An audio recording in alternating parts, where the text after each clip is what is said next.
If you want to add a little visual zing to your Scratch projects, you'll want to learn about graphic effects.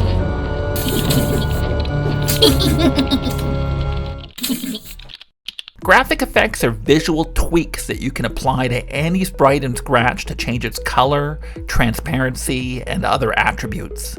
Used properly, you can create impressive visual effects and magical transformations without adding a bunch of new costumes to your sprites. There are 7 effects to choose from, and you can pick them from the pull-down menu in these 2 purple looks blocks.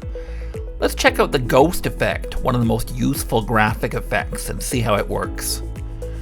Clicking on the Set Effect block will change the ghost effect or transparency of a sprite to the amount you choose.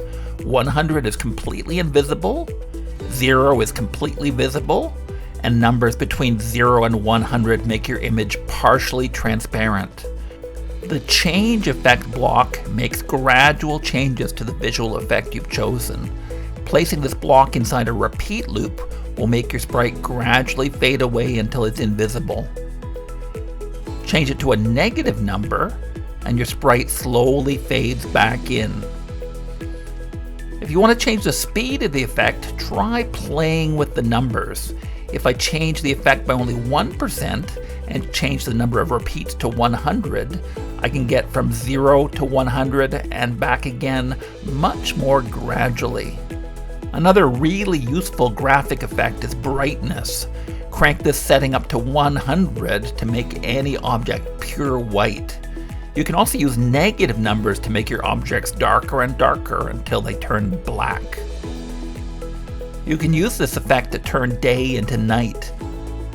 And it's also great for creating lightning effects.